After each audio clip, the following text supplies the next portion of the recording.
Welcome back to our deep dive. Last time, well, it was intense. We left Dante and Virgil right at the bottom, staring at Lucifer frozen in ice. We've just emerged from the absolute depths, haven't we? Dante and Virgil getting past Lucifer frozen solid at the Earth's core. That image of evil is just complete stillness, stagnation, chilling, really. But the key thing was that turn, right? That literal U-turn at the center. Exactly. It wasn't just moving geographically, it was a fundamental shift. They started moving towards something, not just away from the horror. And that shift brings us right here to a whole new phase, really a new season for our deep dive, the first canto of Purgatory. And the change in atmosphere is, well, it's instant. Totally instant. We go from ice and crushing darkness to dawn. Stars in the sky nobody in Dante's world had seen. It feels like you can finally breathe again. Yeah, it's like opening a window after being locked in a dark room. That contrast is, I think, the whole point initially. Hell was confinement, being trapped. Right. Purgatory, right from the start, feels open. It has possibility.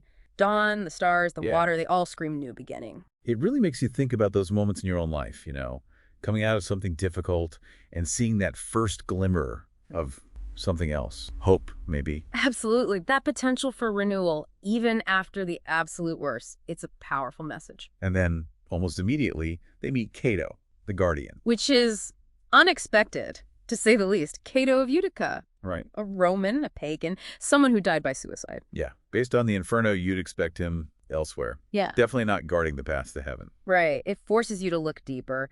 Dante seems to be saying, well, hold on, context matters. Why did Cato do what he did? He did it for liberty against tyranny, not despair. Precisely. So Dante's challenging a simplistic view, suggesting motivations are key to moral understanding. It's not always straightforward. That's a huge lesson in itself, actually. Don't jump to conclusions. Okay, so Cato's there, and he gives orders, these specific actions. The purification rites. Virgil has to gird Dante with a rush, a simple plant, and wash his face. Well, let's unpack those. The rush first. Why that? It's this incredibly humble, flexible plant. It bends but doesn't break easily. It symbolizes humility. Ah, okay. So you need that kind of adaptability, that willingness to bend to start this upward journey. Exactly. You can't climb purgatory with rigid pride. You need that yielding quality. And then the watching of the face. Getting rid of the muck from hell, I assume. It's pretty much washing away the infernal soot, the grime and tears. It's a cleansing, preparing him, making him ready to see clearly again. It suggests that, interchange needs outward action. You have to do something. I think so. These aren't just symbolic in the abstract. They are physical acts marking a transition, a kind of commitment. Okay. And then there are the stars, these 4 stars Dante sees. Yeah, the 4 stars never seen before except by the first people.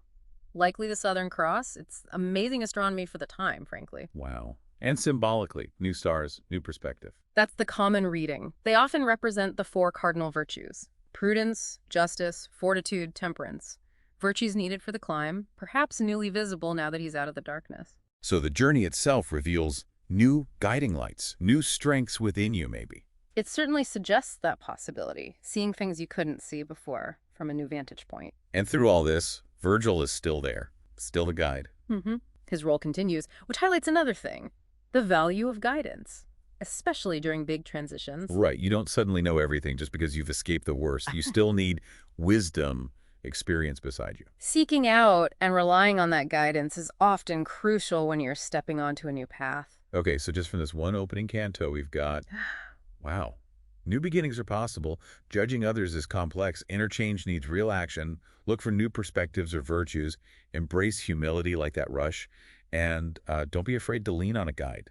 That sums it up nicely. A lot packed into that first breath of purgatorial air. It really is. Which kind of leaves a thought for you, listening.